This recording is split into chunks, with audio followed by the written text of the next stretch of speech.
Hello.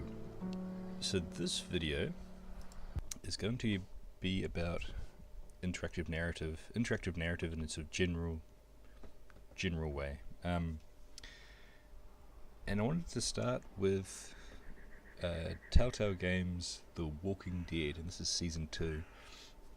And this was a series that was really highly praised for its storytelling and for its meaningful choices imposed upon the player. So at various stages throughout the story, the player takes control, and they have to make really brutal decisions. They have to choose, basically, with one character will live or die.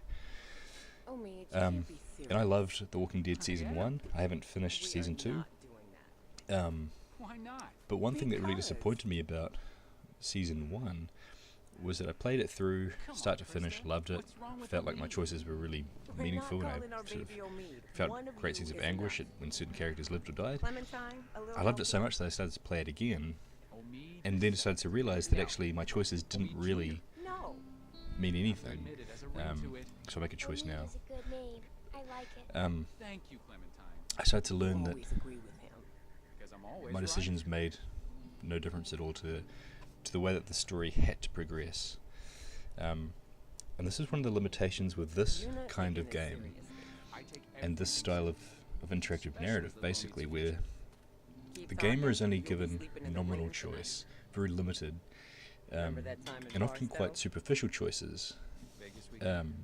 Obviously more than the comic, which The Walking Dead is based on, or a TV series, for example, where really the viewer has no choice at all beyond just turning the show on or off.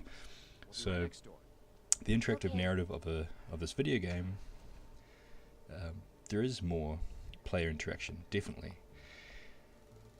but the tension that exists, and something that sort of started to frustrate me, was that the choices are limited, and some of the things that you're unable to do start to make you realize how limited that choice really is.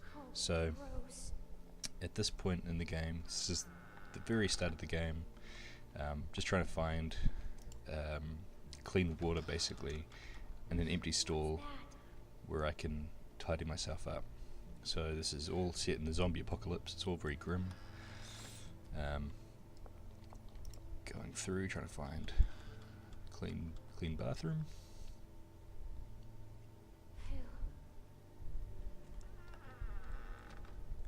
Good. No one's here. Okay, so there are no zombies here. Guess it's safe to get cleaned up. And at this point, I check out the sink. So I'm making really minor choices here. Actually, at this point, I have no choice. I have to do this for the story to progress. But the game is just making me click on things to give me a sense of control. But really, I have no control if I want the story to progress at all. So I'm clicking on all of these objects, because if I give up, I'm trapped here, right? So this is a game all about really intense moral choices. People will live or die, but I know the outcome of this sequence, and I want to leave. I don't want to be here anymore, but I can't. The game has to progress in a certain way. So I have to use the sink. Figures. The benefit of this kind of storytelling, of course, is that the creators have much more control over the story. So the narrative and the characters can be a lot stronger and a lot more consistent.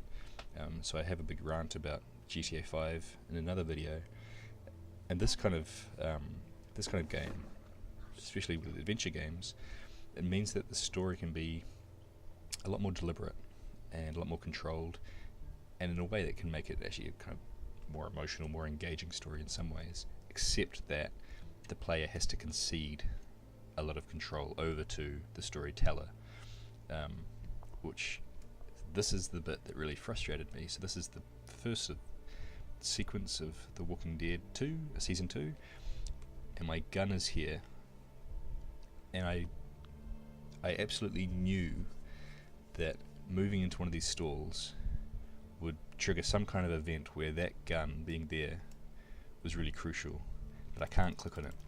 And I know in the zombie apocalypse never to leave belongings just lying around, never to leave your gun behind. I'm clicking, getting really angry. Just take the gun. I know that it's going to be important, but no, to no avail. So I move on. I open the stall. I find my bottle of water. It's probably a bit crusty. Ew. And then, lo and behold, a mystery character comes in, and my gun is left on the bench. And the gun comes into play, and it becomes this really important kind of moment, the fact that I left my gun there.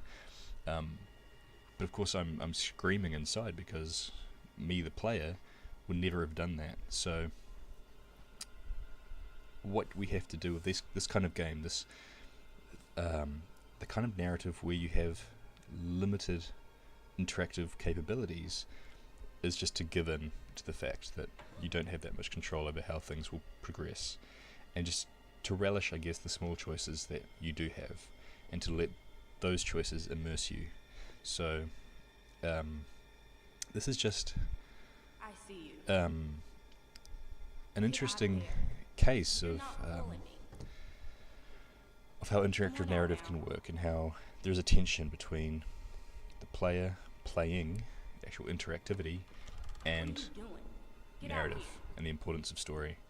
But I'll leave it there, because I don't want to spoil any more of this sequence for you.